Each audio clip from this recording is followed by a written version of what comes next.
Hello, my name is Kai. You have tuned in to a special season of Dust. You have tuned in to the future. The future is a web, and each strand has the power to catch you. Today, find yourself entangled in Oblivion is a Crease Left by Memory, written by Chen Qiufan, translated by Ken Liu, and brought to life by Greg Watanabe. This episode, made in partnership with XPRIZE, explores the future intersection between art and technology.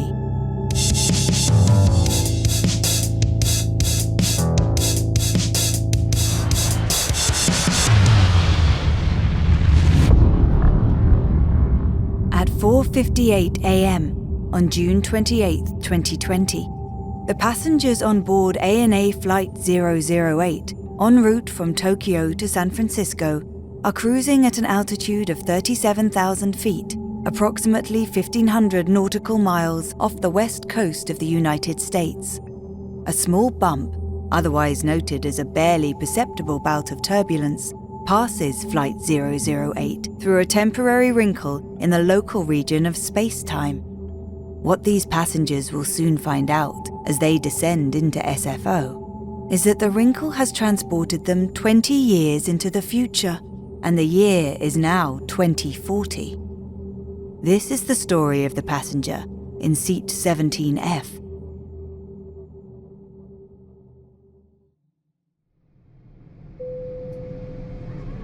The bumps level off once we're through the turbulence. I relax my fists and prepare for landing. The Japanese passengers in the window and center seats don't seem as certain, however, as they point out the window and whisper to each other. Ladies and gentlemen, thank you for flying All Nippon Airways. We'll be landing shortly at San Francisco International Airport. Your estimated arrival time is 10:35 a.m. on June 28, and the local temperature is 22 degrees Celsius, 72 degrees Fahrenheit. Please bring your seats back up. Oh, chottomatte. A rapid string of Japanese followed through the speakers. We're very sorry to inform you that we've been directed by air traffic control to maintain a holding pattern until we receive clearance to land. The passengers start to get agitated. A flight attendant, her makeup still perfect, distributes another round of snacks and drinks. She stops by my seat, 17F. Matcha, please. I smile back at her. Somebody from the back of the plane screams, What is that? Before the lingering vibrations from the voice has dissipated against my eardrums, a scene I've never witnessed in my 1,000,000+ miles of flying unfolds before my eyes. Like a freeze frame in a film.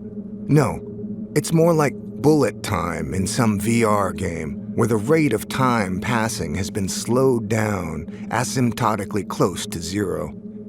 Everything in the cabin comes to a stop. The flight attendant's kabuki smile, the green droplets splashing from my cup, the C chord in the background music that has turned into a monotonous drone.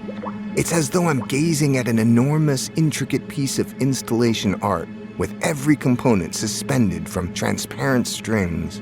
Yet, my eyeballs can still roll from side to side, can still detect the minute shifts of objects in space as I do so, proving that this isn't a hallucination.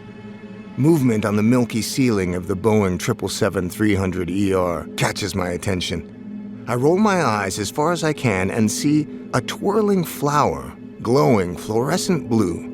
Slowly, the flower blooms, turning into a pool of water that descends toward my head. The flight attendant standing in the aisle provides a demonstration of the blue glow's magical powers. As the descending liquid light intersects with her head, I see countless minuscule fragments, block-like, colorful, erupt from the surface. The fragments, as though magnetized, dance in mutual attraction, forming complex, transient shapes before disappearing back into the blue pool.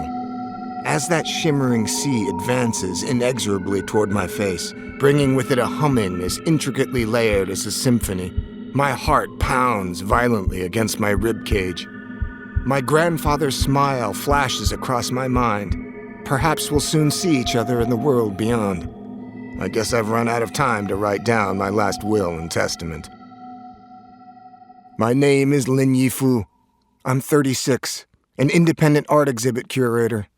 After successfully negotiating the 3-month rental of an extremely valuable piece from the collection of the Nezu Museum in Tokyo, I've returned to San Francisco on flight ANA 008 to complete a long plan. The blue light inundates me. Exhibition. I wake up, but not in the San Francisco of 2020. I'm in a study filled with traces left by the absent. There are 2 spots near the edge of the desk where the paint has been rubbed off to reveal the wooden grain underneath, the result of years of friction against the arms of the man who read and wrote there.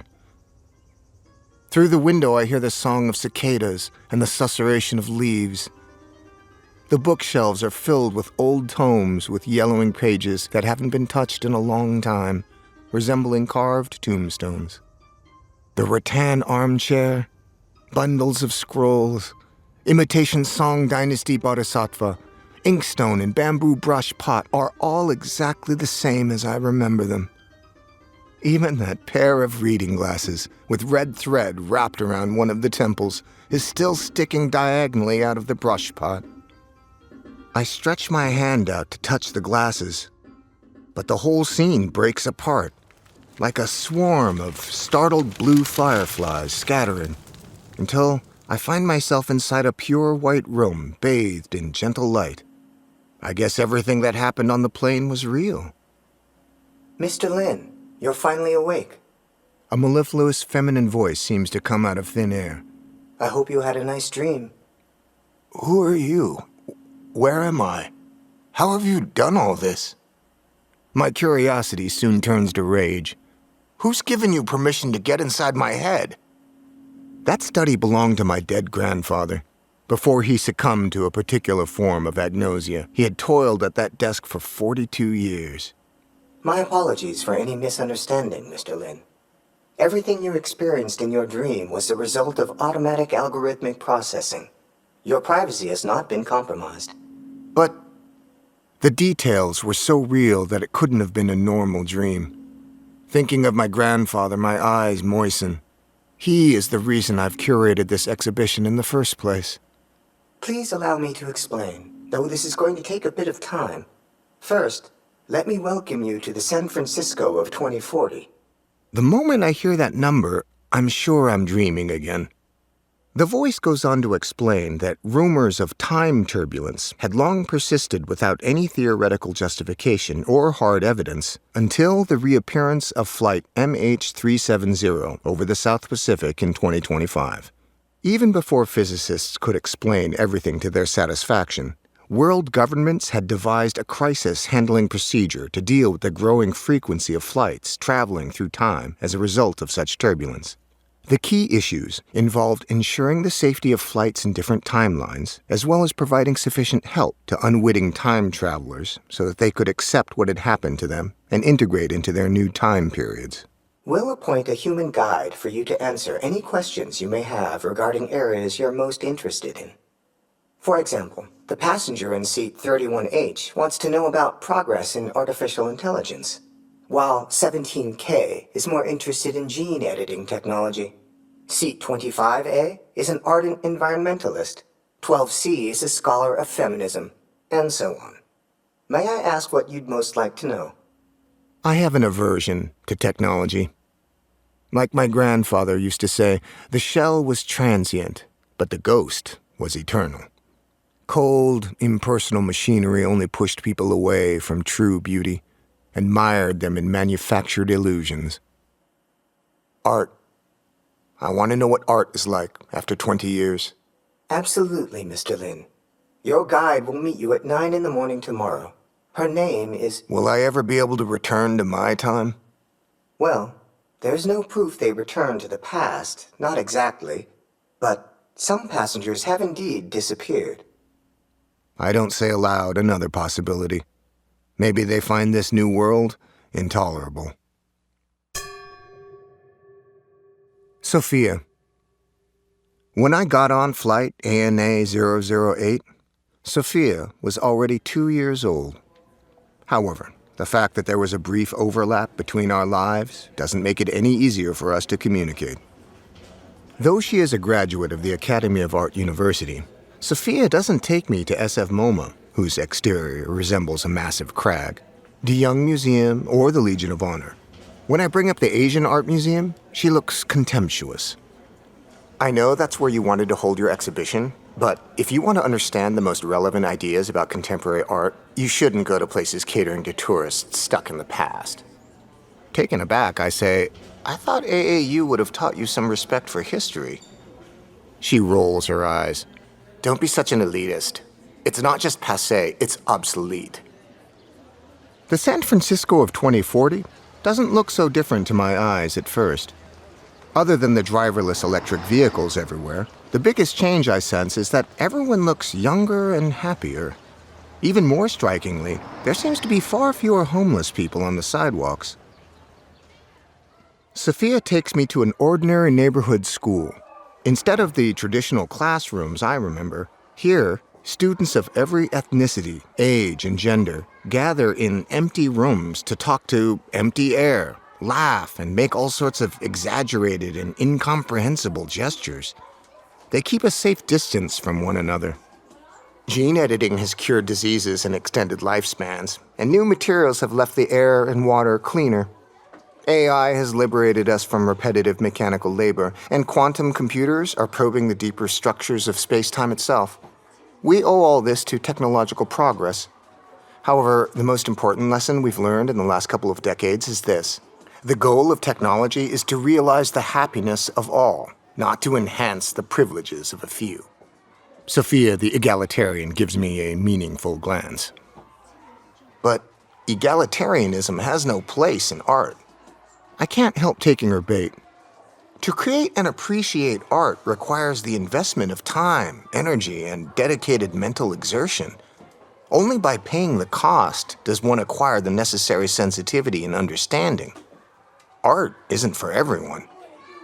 Maybe not in your time. With a smile, Sophia invites me into her room. She helps me put on a strange, soft, white cap and pulls a visor down in front of my eyes. Virtual reality? I ask. I've tried that before. It's completely pointless. No, more than that.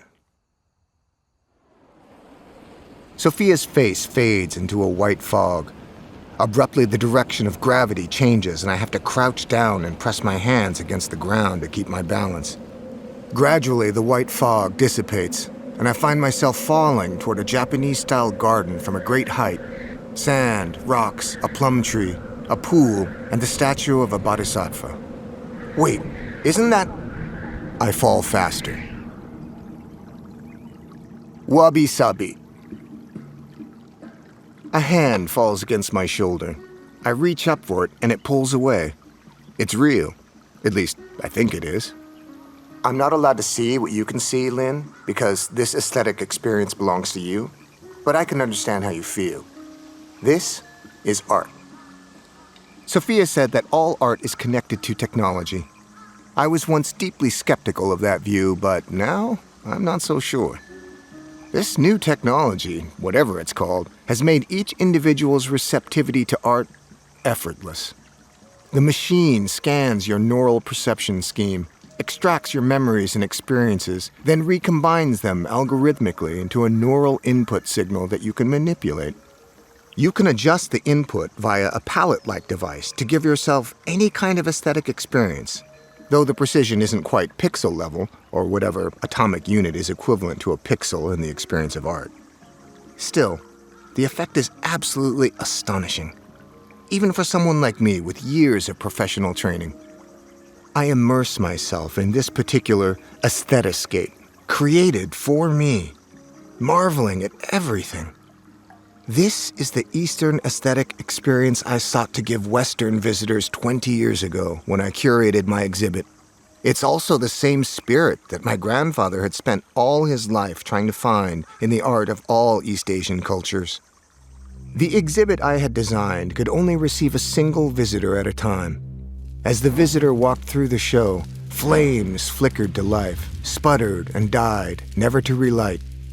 all the objects on display, after their turbulent journey through the years, appeared dilapidated, worn, broken, decayed.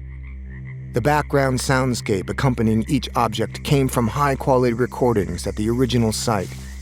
Cicada song, frog croak, steps across fallen leaves and flower petals. After you'd walked through the whole exhibit and returned to the starting point, you would see a dark shadow on the wall fading until it vanished. That was the shadow cast by you before you began your walk, bidding you farewell. As a curator, other than my knowledge of art, my facility at getting grants, and my comfort with cocktail parties, the qualification I'm most proud of possessing is that I never lost respect for people. I can build a bridge between the art and the viewer, like an interpreter, instead of a fool who babbles to himself. My skill is worthless next to this new technology. At first glance, the Japanese-style garden I find myself in now is typical of the Muromachi period. But if you look closer, you'll see that everything, the buildings, the furniture and utensils, the trees, and even the pool of water, are woven from thin strands of soft rush. As you step over the stone slabs or caress the pool surface with your fingertips, the hard or soft textures dissolve into individual dry rush stems. Each stem still holds the crease of where it had been bent, tucked, folded, much as your mind and fingertips hold the shape and texture of the rock, the pool, and the statue of the Bodhisattva. Besides the warp and weft of the world, the technology also projects into your mind the loneliness and sorrow of Ichigo Ichie, that sense of never being able to step again into the same river. But from the depths of that sorrow also bubbles forth the spring of the endless pursuit of life's joy. Despairingly, I realized that my exhibit could never have given any visitor such a deep understanding of my feelings for my grandfather, and yet, in just a few minutes, this technology has reduced me to tears. That's not all. How is this possible? She stares back at me, innocently and uncomprehendingly. I see a moss-covered stone tablet carved with Han Dynasty clerical script. Oddly, as I shift my perspective, some of the characters start to become unrecognizable, as though someone is deleting these characters from my brain one by one. The more common the character, the more unrecognizable it becomes, while the rarely used characters manage to retain a sense of familiarity. In the end, the entire tablet turns into meaningless strokes. It's as if my grandfather has taken me through the progress of his agnosia. My heart is broken.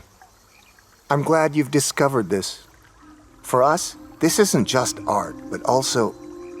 I've never heard the word she utters. You're saying that the technology can change the way I think. I understand that this is private, but if you are willing to share your aesthetscape, perhaps you can help thousands. Aestheducation. It's like a child born from the fused ova of Athena and Aphrodite. I readily grasp Sophia's meaning, but the technological metaphor takes me a beat to process. Come on, it's 2040, she smirks. Following our guide, we walk through a white hallway. Both sides of the hallway are honeycombed with open spaces filled with people. Babies reach out for toys that have no physical existence as they babble their first words. A few adults of differing ethnicities speak to each other simultaneously in Cantonese, Portuguese, and English. An old woman sits, slowly looks around her, reaches out hesitantly into space, stops. All of them are wearing soft white caps. The translucent mixed reality walls show that they are each immersed in a different aesthetscape.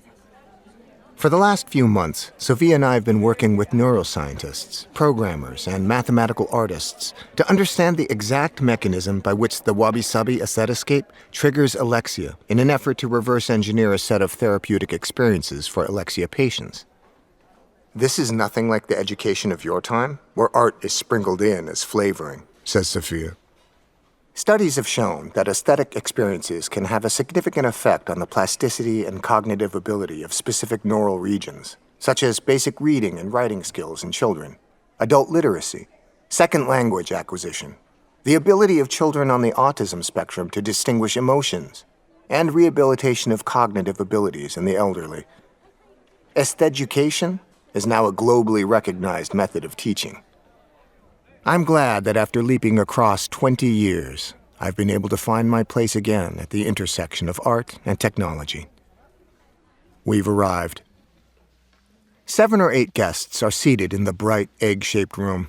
A slice of the full diversity of humanity. They all look at me with a mixture of gratitude and expectancy. In a minute, I'll be acting as an observer to peek in on their individual experiences of the wabi-sabi Lin aestheticscape. The name commemorates my grandfather. To remember, I have to re-experience Oblivion. To help others remember, I have to share Oblivion. In every crease, in every strand of soft rush, is a memory left by my grandfather. I pull down the visor and fall. As I pass through the thick fog, everything begins to shake unnaturally, just like my bumpy ride on ANA Flight 008 20 years ago.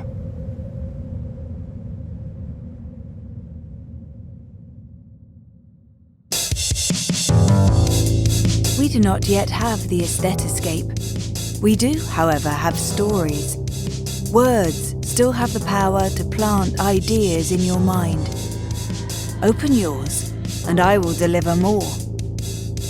That was Oblivion is a Crease Left by Memory, written by Chen Qiufan, translated by Ken Liu, performed by Greg Watanabe.